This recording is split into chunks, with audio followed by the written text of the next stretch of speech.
తాకట్టులో ఉన్న బంగారాన్ని విడిపించి ఆ రోజున్న మార్కెట్ ధర కట్టి మిగిలిన డబ్బును మీకు అందిస్తుంది కొమ్మూరి గోల్డ్. అందరికీ నమస్తే, వెల్కమ్ టు వి మీడియా. నేను మీ సాయి. సమాజంలో భార్యల్ని వేధించడం చూసాం, చిన్నపిల్లల్ని వేధించడం చూసాం, అదేవిధంగా కాలేజ్ స్టూడెంట్స్ ని లైంగికంగా వేధించడం చూసాం. ఇవన్నీ ఒక ఎత్తు అయితే, ఒక ఐపీఎస్ అధికారిని వేధించడం ఇప్పుడు చర్చనీయాంశంగా మారింది. ఎక్కడ కాదు, అది హైదరాబాద్ లోనే ఒక ట్రైనీ ఐపీఎస్ అధికారి ఉదయ్ కిరణ్ పై లైంగిక ఆరోపణలు తీవ్ర కలకలం సృష్టిస్తా ఉంది. ఒక తోటి ఐపీఎస్ ఆఫీసర్ పైన లైంగికంగా వేధించాడంటూ ఆవిడ ఫిర్యాదులు పేర్కొంది. అయితే ట్రైనీలో ఉండగా చాలా ఇబ్బంది పెట్టేవాడు, చాలా దురుసుగా ప్రవర్తించేవాడు, నా అసభ్యకరమైన వీడియోలు ఫోటోలు ఇవన్నీ సేకరించి నా భర్తకు పంపిస్తానని చెప్పి నన్ను బెదిరించి లొంగ తీసుకొని చాలా ఇబ్బంది పెట్టేవాడంటూ కూడా ఆవిడ ఫిర్యాదులు పేర్కొంది. ఒకసారి దాని గురించి మనం పూర్తి వివరాలు కూడా చూద్దాం. వెళ్లే ముందు ఆయన ఈ రోజు సోమవారం పొద్దున్న పెనాయిల్ తాగి ఆత్మహత్యానికి పాల్పడ్డాడు.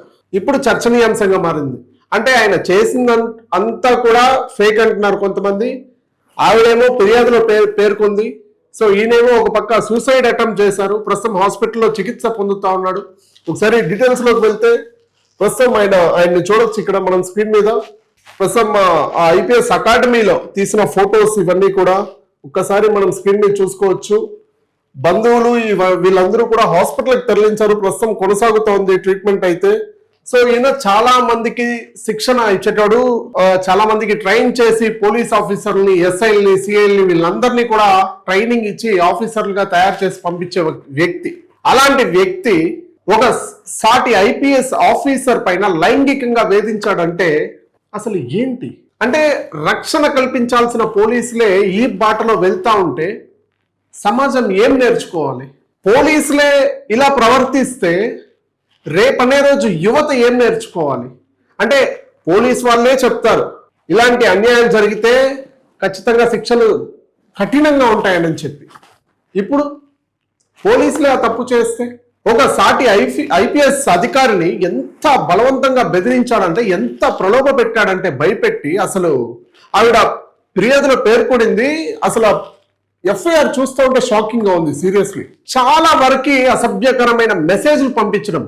జూన్ 8న ఇది జరిగింది. జూన్ 8న, జూన్ 9న స్నేహితుల ముందు, అందరి ముందు అవమానించడం. నీకు అతనితో అఫైర్స్ ఉంది, ఇతనితో అఫైర్స్ ఉంది, ఇలా అంటగట్టడాలు. ఎందుకు? లొంగలేదు కాబట్టి.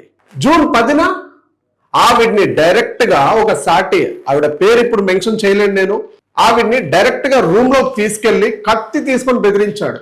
చూడండి ఎంత ధైర్యం ఉంటే ఒక ఆడబిడ్డ మీద, అది పోలీస్ అధికారి మీద, ఒక పోలీస్ అధికారి ఎంత ధైర్యంగా తీసుకెళ్లి కత్తి పెట్టి అసభ్యకరంగా బెదిరించి వీడియోలు తీశాడంటే, ఎవరిని చూసుకొని అంత ధైర్యం, ఎవరిని చూసుకొని పొగరు?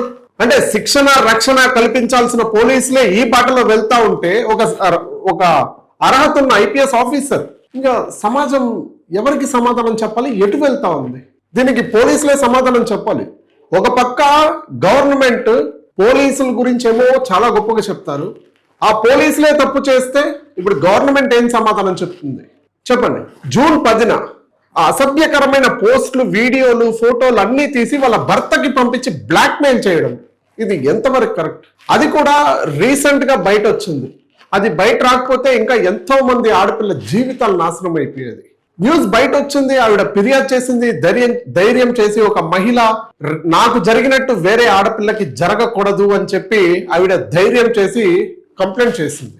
ఇప్పుడు కేసు బయట వచ్చి ఆ విషయం తెలిసి ఆ ఉదయ్ కిరణ్ అనే వ్యక్తి సూసైడ్ అటెంప్ట్ చేశాడు. అంటే తప్పు చేసినట్టే. ఏం నేర్చుకోవాలి? చూడండి ఒక్కసారి చూడండి. ఇదే రక్షణ శిక్షణ అంటాం కదా. సో క్యాంపస్ లో దిగిన ఫొటోస్ ఇవన్నీ కూడా, సో ట్రైనింగ్ పీరియడ్ లో దిగిన ఫొటోస్ అన్ని కూడా. సో కర్ణాటకకు చెందిన 30 ఏళ్ళ అమ్మాయి పేరు వద్దు, ఇక్కడ మెన్షన్ చేయకూడదు first of all. So as a rules ప్రకారం, కోర్ట్ రూల్స్ ప్రకారం ఆ యువతికి 30 ఏళ్ళు. ఎంతో కష్టపడి వచ్చింటుంది. అరే నేను సమాజానికి సేవ చేయాలి, ఒక పోలీస్ అధికారిగా అన్యాయం జరిగితే అన్యాయాన్ని ఎత్తి చూపాలి, అన్యాయం జరగకుండా చూసుకోవాలి, ఎవరో ఒకరిని ఇన్స్పిరేషన్ గా తీసుకొని ఈ ఉద్యోగాన్ని చూస్ చేసుకొని చాలా కష్టపడి ట్రైనింగ్ లో ఫ్యామిలీకి సమయాన్ని ఇవ్వకుండా ఎంతో కష్టపడి ఐపీఎస్ ని క్రాక్ చేయాలని చెప్పి వచ్చింది. అలాంటి అమ్మాయిని చెరపాలని చూసావు నువ్వు. ఇది ఎంతవరకు కరెక్ట్? చూద్దాం ఏం జరగబోతుంది అనేది మీరేమనుకుంటున్నారు కింద కామెంట్ రూపంలో తెలియజేయండి.